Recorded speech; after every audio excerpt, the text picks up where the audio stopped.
When you step into the sacred space of prayer, do not let your heart assume that you are entering a mere transaction. The danger of such a mindset lies in reducing the infinite Creator to a mere distributor of blessings and ourselves to mere petitioners seeking to strike a bargain. This approach robs prayer of its true essence and impoverishes the soul, for it fails to grasp the profound reality of what prayer is meant to be.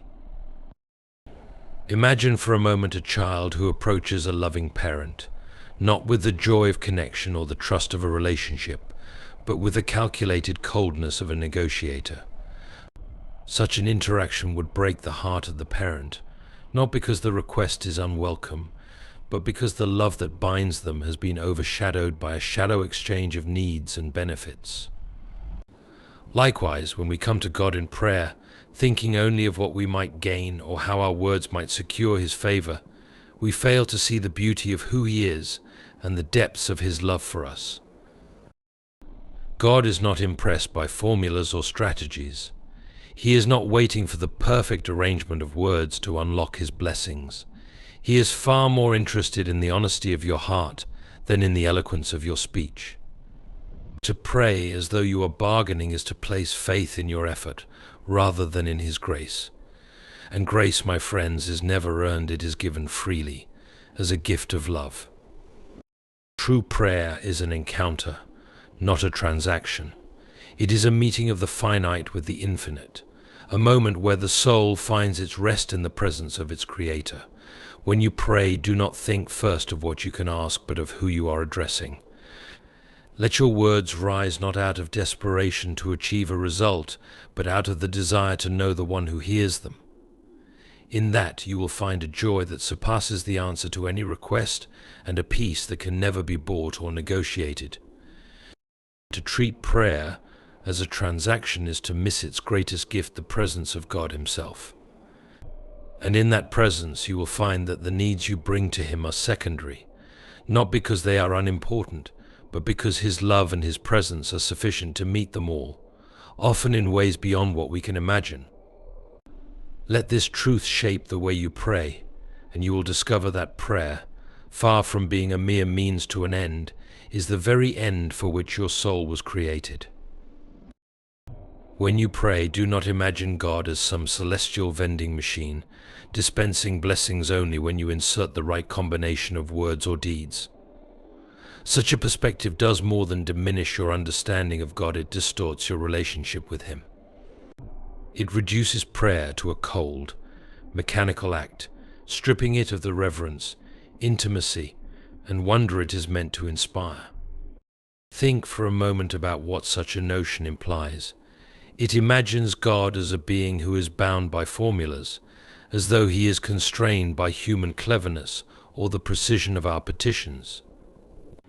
It assumes that we can manipulate the Creator of the universe with our techniques, that His will is ours to command if only we can phrase our requests correctly. But is this not a tragic misunderstanding? God is not a force to be harnessed. He is a Father who loves, a King who rules in wisdom, and a friend who walks beside us. When we pray in this way, we rob ourselves of the true beauty of prayer. Prayer is not about what we can extract from God, but about what we can receive in Him. The blessings we seek are not wrong in themselves, indeed. God delights in giving good gifts to His children. But when our hearts are fixed solely on the gifts, we risk missing the giver entirely. And the giver, my friends, is the greatest treasure of all. Imagine the absurdity of a child who, instead of delighting in the company of their parent, speaks only to demand things, candy, toys, or approval, ignoring the deep love and wisdom of the one who cares for them. Would such a relationship not be hollow? The parent's heart would yearn for the child to look beyond the gifts and see the giver, to trust in the love that seeks not only to provide but to nurture, guide, and cherish. So too with God. He longs for your prayers to reflect the trust and intimacy of a relationship, not the calculation of a transaction. He desires your heart more than your words and your presence more than your petitions. When you pray, Remember, this God is not a distant, mechanical force, but a living, loving presence. Speak to him not as one who must earn his favor, but as one who already has it, not through your own merit, but through his boundless grace. If you approach prayer seeking only what you can gain, you will find your prayers shallow and your soul unsatisfied. But if you come seeking him his heart, his wisdom, his love, you will find a richness that surpasses all you could ask or imagine. For in seeking him, you will discover that you are already found, held, and loved in ways beyond measure. When you pray, do not let doubt take root in your heart, whispering that your words rise only to fall unheard, that the one to whom you speak is indifferent to your struggles or unmoved by your pleas. Doubt, if left unchecked, can sour the very act of prayer, turning it from a lifeline into a hollow routine. To doubt the goodness of the one who invites you to pray is to misunderstand both his nature and the power of prayer itself. Consider for a moment what it means to approach prayer with uncertainty. It is as though a child, invited into the warm embrace of a loving parent, hesitates at the door, uncertain whether the embrace will be given. The parent's love is unwavering, yet the child's doubt clouds the joy of the moment. So it is with us when we pray without confidence in God's character. Our doubts do not change his nature. He remains good, faithful, and full of love, but they rob us of the peace and assurance that prayer is meant to bring. Prayer is not a test of whether God is paying attention. He does not require reminders of your existence or your needs. He knows them more intimately than you do yourself. To pray while doubting his care is to believe a lie about him, one that can quietly erode your faith. It suggests that the one who formed you in love might somehow fail to see or value you now. But this is impossible. His love is not fickle. It does not waver with your circumstances or falter with time. Imagine the foolishness of a flower doubting the sun. The sun shines regardless of the flower's awareness, providing light and warmth to sustain its life. So it is with God's love and care for you. Prayer is not about convincing him to notice you. It is about turning your heart toward the light that already shines. Doubt, like a shadow, only blocks the light. It cannot extinguish it. When you come to God in prayer, come with the trust of a child running to their father, knowing that even before you speak, he is ready to listen. Trust does not mean that every prayer will be answered in the way you expect, but it does mean believing that every prayer is heard, cherished, and answered in ways that align with his perfect will and boundless love. To trust is to acknowledge that his perspective is higher than yours, his wisdom greater, and his care unfailing. Lay down your doubts when you pray, for they serve no purpose except to burden your soul. Instead, bring your fears, your uncertainties, and your questions to him with open hands, trusting that he will meet you with the love and grace you need. In doing so, you will find that prayer becomes not only a source of peace, but a place of transformation, where the weight of doubt is lifted, and the light of faith shines brighter than ever. When you pray, do not let your words become a performance, crafted to impress either others or even yourself. The temptation to turn prayer into an act, where eloquence is valued over authenticity, is a subtle yet dangerous one. Prayer is not a stage where you showcase your spirituality. It is a sacred conversation with the one who sees beyond words, straight into the heart. Imagine two friends in conversation, one speaking not from sincerity, but with carefully rehearsed lines designed to sound impressive. What kind of friendship would that be? It would lack trust, vulnerability, and the warmth of true connection. So it is with prayer. If you come to it as a performer, measuring your worth by the beauty of your words or the fervor of your tone, you miss the point entirely. God is not drawn to polished speeches, but to honest hearts.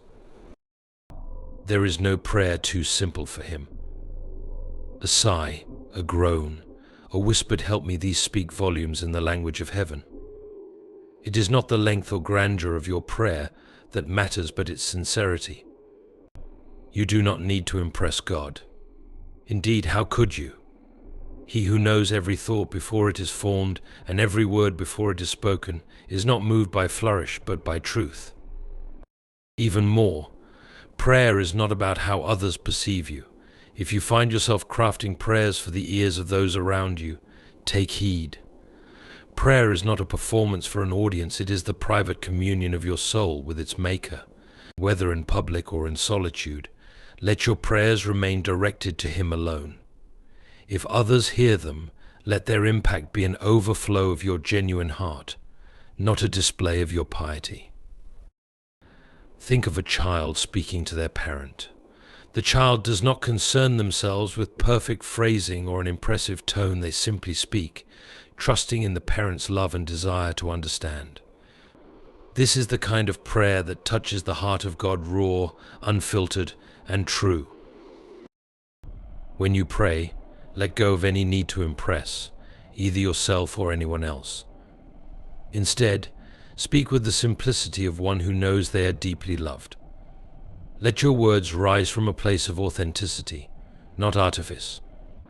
And remember, the most beautiful prayers are not those adorned with eloquence, but those marked by humility, honesty, and trust. For in those prayers you will find not only the ear of God, but His heart as well. When you pray, do not let insincerity creep into your words, for there is no greater disservice to the sacred act of prayer than speaking without meaning. To pray with a heart disconnected from your words is to offer something hollow, a shell that may appear whole but is empty within. Prayer, in its truest form, is an offering of the self, and insincerity robs it of its essence, turning it into a mere formality. Consider this: would you offer a gift to a loved one without thought or care, merely for the sake of appearances? Such a gesture might be received with politeness, but would fail to convey the love or intent that makes a gift truly meaningful. In the same way, when you pray with insincere words spoken out of habit, obligation, or to check a box, it becomes a ritual devoid of relationship. God does not desire rehearsed speeches, He desires you, your heart, and your genuine presence. Perhaps there are moments when prayer feels difficult. Your mind is distracted, your heart is heavy, or the words simply will not come. In these moments, honesty is far better than empty repetition. To say, Lord, I do not know what to pray, this is infinitely more powerful than to recite words that hold no meaning for you. God does not need you to perform, He needs you to be real. He is not measuring your prayers against a standard of eloquence, but is looking for the truth behind them. Think of a relationship where one person speaks without sincerity, offering compliments they do not mean or promises they do not intend to keep. Such a relationship soon becomes strained, for there is no trust, no depth, and no connection. So it is with prayer. God knows when your words are merely spoken out of duty or fear, and while His love for you remains unshaken, insincere prayers leave you unchanged. Prayer is meant to transform you, to draw you closer to Him, and this can only happen when your words are aligned with the truth of your heart. Do not worry if your prayers feel small or imperfect. A single heartfelt sentence is worth more than 1,000 empty phrases. If all you can do is whisper, "Help me" or "Thank you" with genuine feeling, know that these prayers are treasures to God. For in those moments, you are not offering a performance, but an honest piece of yourself, and that is what He cherishes most. When you pray, do not be afraid to come as you are broken, joyful, confused, or weary. Speak with authenticity, for God sees beyond the words to the intention behind them. He does not ask for perfection, only truth. And in truth you will find that prayer becomes not just a duty but a delight, a meeting place where your heart and His can truly connect. When you pray, resist the temptation to compare your prayers to those of others. To measure the value of your communion with God against someone else's is to misunderstand both the nature of prayer and the heart of the one who listens. Each prayer is as unique as the soul that offers it, and the beauty of prayer lies not in its length, eloquence, or form, but in its sincerity and faith. Imagine standing in a garden filled with flowers of every kind. A single daisy, though smaller and simpler than a grand rose, is no less cherished by the gardener who tends them all. So it is with prayer. Your prayer, no matter how plain or faltering, is infinitely precious to God. He is not counting the number of your words or grading the beauty of your expressions. He is listening to the heart that speaks them. Comparison in prayer arises from a mistaken belief that God's attention is earned, or that some prayers are inherently more worthy than others. But God does not favor the articulate over the simple, the confident over the uncertain. A whispered prayer of faith, spoken with a trembling heart, carries as much weight in heaven as the most eloquent oration. What matters is not how your prayer sounds to others, but how it is offered to God with honesty, humility, and trust. When you compare your prayers to someone else's, you risk falling into two traps. First, you may feel inadequate, as though your words are insufficient or your faith too small. But prayer is not a competition, and God's love is not measured by your ability to impress Him. The smallest prayer, spoken from the depths of your soul, can move the heart of God far more than 1,000 rehearsed phrases. Second, you may grow prideful, believing your prayer to be superior to another's. But such pride closes the heart to grace, turning prayer from a holy communion into a display of self-importance. Prayer is not a performance for the eyes of others, nor is it a test of your worth. It is a sacred act between you and God, and it is uniquely yours. When you pray, let your focus remain on Him, not on how you compare to anyone else. Whether your words are many or few, whether they flow easily or falter, know that they are heard with the same love and care as those of any saint who has ever prayed. Approach prayer with the confidence that you are fully known and fully loved. Speak as though you are the only one in the room, for in God's eyes you are. Let your prayers reflect not a need to measure up, but a desire to draw near. And in that closeness, you will find that there is no need for comparison, for your prayer is as unique and cherished as the soul who offers it. When you pray, do not let it become a mere ritual, a task to be checked off the list of duties. Prayer, at its core, is not an obligation, nor is it something that exists merely to fulfill a requirement. If you approach prayer with the mindset of a chore, you miss the very heart of what prayer is meant to be, a sacred and transformative encounter with the divine. Imagine, for a moment, a child who greets their parent not with affection or eagerness, but simply because they are told to. The exchange is empty, mechanical, and devoid of warmth. How long would such a relationship last? The parent would long for more than mere formality. They would yearn for the child's love, their presence, their genuine desire to connect. So it is with prayer. When we reduce it to a routine or a box to tick, we rob ourselves of the closeness and depth that prayer is meant to foster. In our busy lives, it can be all too easy to slip into the habit of praying out of obligation, perhaps because we believe it is expected of us or because it is the right thing to do. We may recite familiar prayers without a second thought, or we may rush through them, thinking only of the tasks that await us afterward. But this, my friends, is not prayer. Prayer is not meant to be a task but a privilege, not a habit but a joy. When it becomes nothing more than a ritual, it loses its power to change us, to shape us, and to draw us closer to God. To pray without meaning is like eating without savoring the food. It's a mechanical act that fails to nourish. Likewise, prayer that is only an empty formality does not feed the soul. God does not want our words if they are spoken out of mere habit. He desires the fullness of our attention, our hearts, our very beings.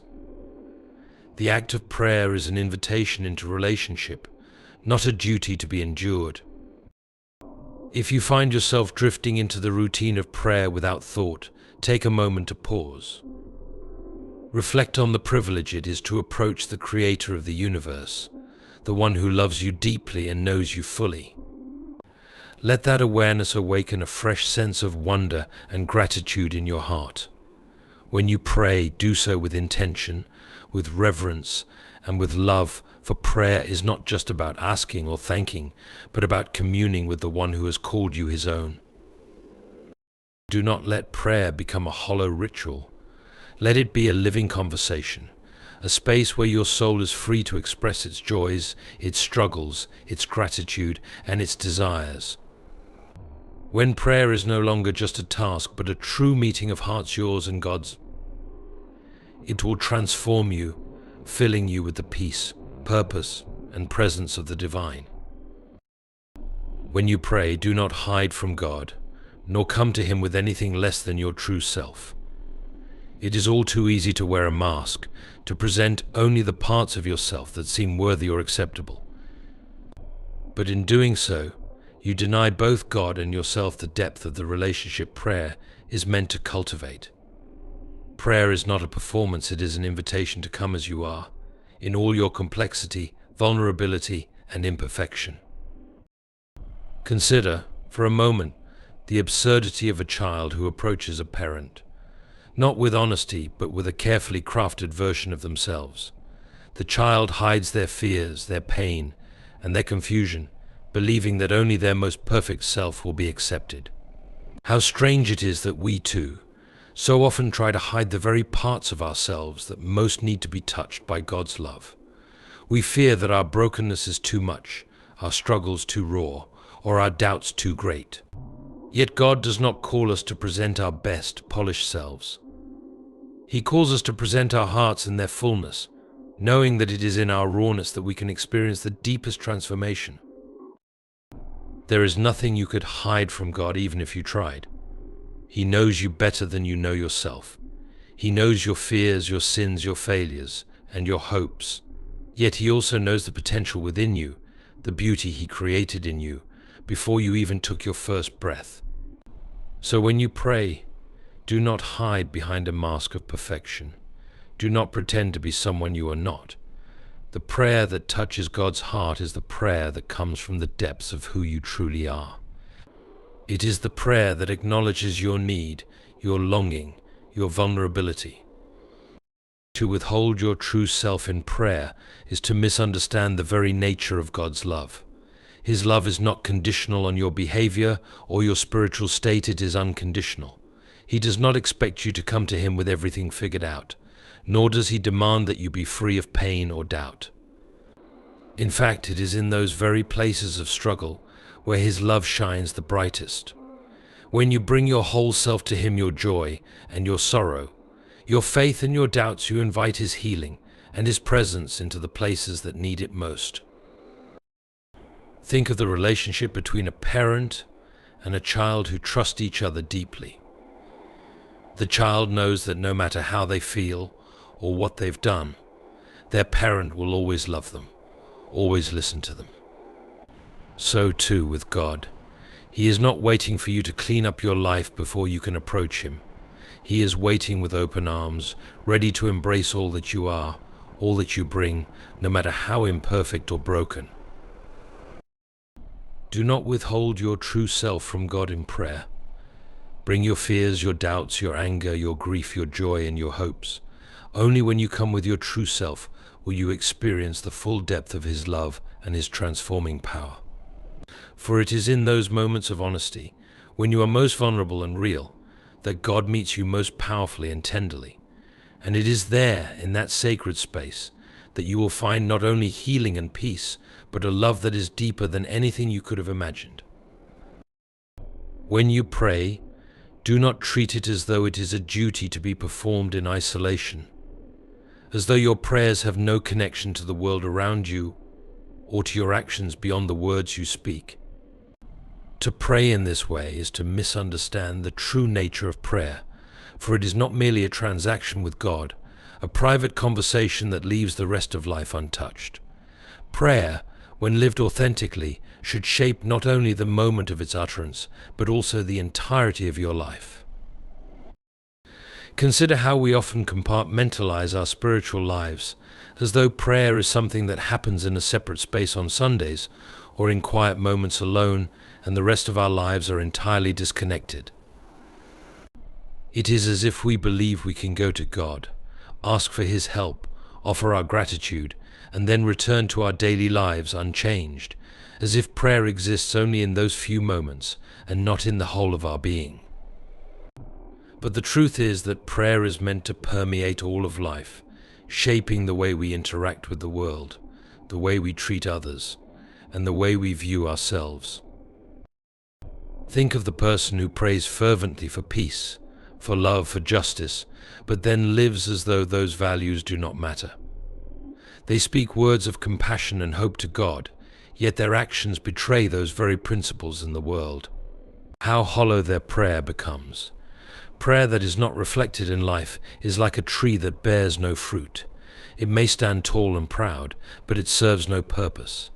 True prayer is not about offering words without a corresponding change in behavior. It is about aligning your heart, your mind, and your actions with the will of God. When you pray, do not simply speak words and then walk away unchanged. Let your prayer stir in you a deep commitment to live out what you have spoken. If you pray for peace, live with peace. If you pray for wisdom, act with discernment. If you pray for the strength to love, let that love pour out into the lives of those around you. Prayer is not an isolated act, it is a call to transformation, to becoming the person you are praying to be. The more deeply you commune with God, the more His will should become your own, and the more you should be shaped by His character and His desires. Prayer is the gateway to a life of holiness, and it demands that we live in a way that reflects the values and truth we proclaim in our prayers. Do not treat prayer as a task that is done for its own sake, separated from the way you live. Let it be the root that nourishes every aspect of your life, so that your words and your actions are in harmony. When you live a life that reflects the prayers you speak, you will find that your prayers become more powerful, more authentic, and more deeply transformative.